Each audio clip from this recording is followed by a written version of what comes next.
ukuthwala ngengane yakho oyithandayo ngeke ubafice obhatom bekhuluma ngayo. Ifuna ube nzima.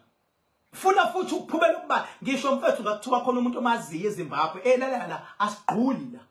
Akugqulwa la. Akuthemelezwa la. Ngithemeleze mina. Akugqulwa la. Laba bakukhulunywa iwisdom. La kukhulunywa into ethinta umuntu because njengoba bekhona abantu ngaphansi komthunzi welanga abanawo amathalent afanayo. Khona abanamatalente wokuthi bangafuni lutho bathi ngegama lika Jesu uqediwe. Ithalente lakhe lokuthi ispirit sakhe solawulwa kanjalo. Mayisethe ngegama lika Jesu kunezimpa azolwelwa zona. It is true that. Khona bathi mabethe ngegama lika Shembe kuqediwe. Ispirit sakhe esolawuleka ngoba usethe ngegama lika Shembe kunespirit sakhe thizeni esolawuleka. Kube khona osethe sengithinta idlozi lami ngithinta abakithi. Abakini nawe akekho umuntu onihlukanisa.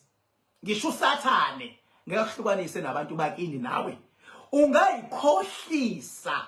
Yabona? Ungayikhohlisa.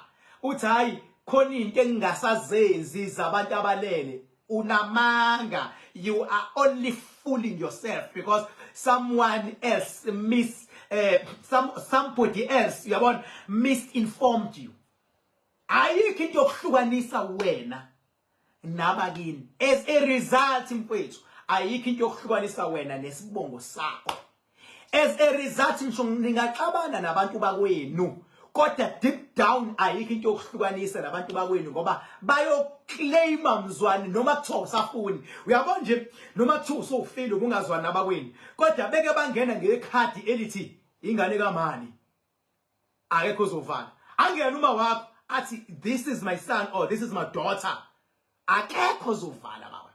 Ngisho abafundisi ebebekunikeza imfundiso emasontweni mase kufika umzali sewufile athi this is my son. Ngisho umthetho uyamfavor. Kufika ubhuti wakho athi this is my biological brother. Bahletha bonke abantu kuthiwa asidedele umndeni. Nihlale nibona kuma social media kuthi mawukhuluma something to awu kodwa usanikeza ngisho imndeni ithuba lokuthi uthola ukuzila. Umndeni nje baba they will always there. Shiya ukuthi you are not getting along at the moment. But ayikho into onihlukanisa. Gwala ngiyakufakela.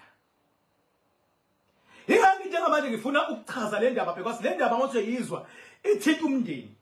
Mayithi ukuthwala ngengane yakho oyithandayo.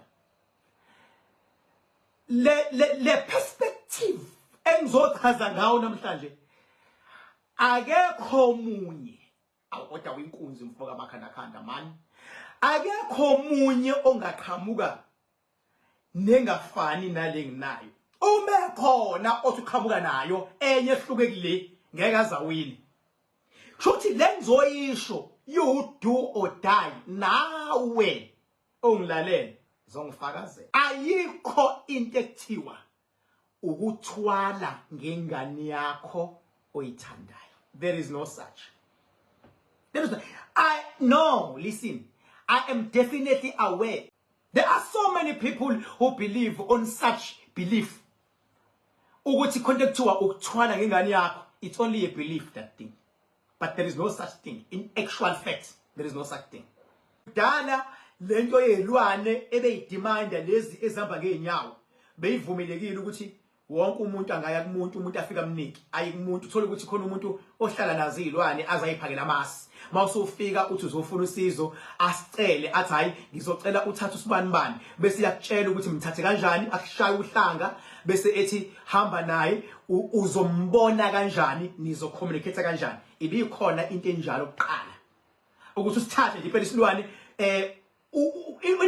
umehluko ngekuhambe naso awufani ukuthatha ingane mawuyithatha ugibela naye eTexini kanti isilwane mawusithatha ushaya uhlanga masuyafika ekhaya wakha isigodlo mawusakhela isigodlo uzothi uyangena esigodlweni sewubekele amasi wabeka igazi elifunakalayo mhlambe kuthiwe ofaka amasi negazi lembuzi ukuze bafike benzeni bafike badle liyonto bese beyafila ukuthi shuthi siyamukelwa la bese beyahlala mase behlalile vele wena unohlanga oshawe lona kwakhona into ophuziswa yona uhlanga oshawa lona elokuthi ukwazi ukubabona. Ngoba akuwona wonke umuntu okufanele kubabone. Funa babe ngene esitolo beyentshontsha, akufanele esitolo babonakala. Wena ushawa uhlanga lokuthi ukwazi ukubabona. Bese uyaphuziswa something. Yini lo phuziswa yona eyokukhipha uvalo ukuthi mawusubabona kodwa ungasabi.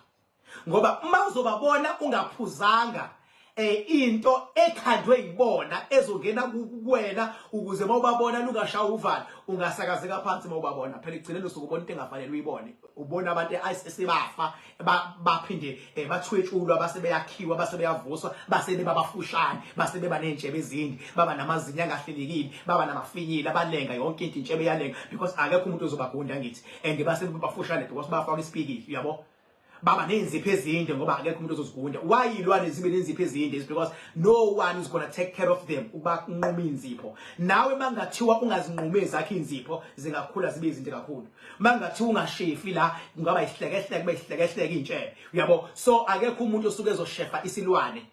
Akekho umuntu ozokunquma inzipho. Akekho umuntu ozosigeza. Ingakho isilwane zonke izilwane zamanuku. Asikho isilwane esiyinona. Zonke nje izilwane zamanuku njengoba zamanuku ingakho zisebenza ngenhlabathi. Ikhona imizi mase kukhona ingane egula ngempela nomuntu osegula ongasekho emhlabeni osemhlabeni kodwa ongathi useyahlanya ekhanda usekwazi ukubona izinto ezingane because umuntu mayisehlanya ingoba usebona izinto engafanele ayibone. Sometimes izikhulume naye azizwe azafisa ukuyiphendula. Omunye khona ukuthi zikhulume naye azizwe ukuthi zithini asho athi no angithandi uzonqaba ubaba uzonqaba uma zithi phuma zithi hayi uzonqaba uma uzonqaba ubaba uyabona zithi hayi asambe zithi hayi lalela ke sizobuya zithi hayi kulungile sibalinde balani mase belalile ngo12 mase sifike yamthwebula bese uyahamba umoya wakhe bayoganga bese buye ekseni ithi yavuka ingane ikhathela indebentebe ekseni is because beziyithathile ebusuku ilezi ezibayikhuluma bese ziyayiconvince bese kuba khona lezi ezikhuluma kanye kanye athi umuntu ngizwa amazwi amaningi endlebeni ngizwa amazwi zikhuluma kanye kanye azame ukufuna ukuyiphendula enze njani ngenkathi ephendula lesi athi hayi angimbonanga hayi uma hayi ngidlile uyabo uphendula abantu abaningi kanye kanye mawumlalele wena uthi ukhuluma yedwa mawumlalele kanti hayi ngoba ekhuluma yedwa kunabantu akhuluma nabo and akababoni kodwa uyabezwa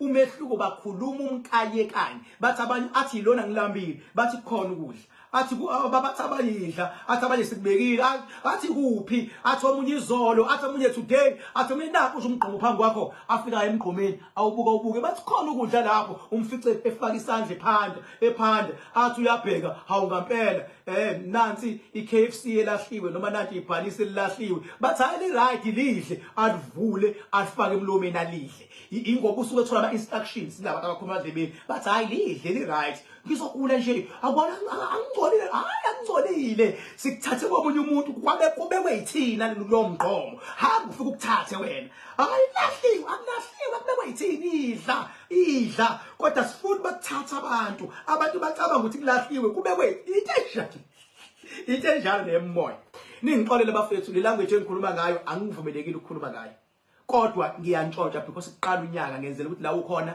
sesisithi isikhathi mfethu kunye nami ungibekezelela ngikhuluma izinto izenzeke ugcina unga-understandanga ukuthi lamandla amangaka ngiwathathaphi that is the reason why ngithi ake ngikuthintele lezi zinto ezithe ukuba tough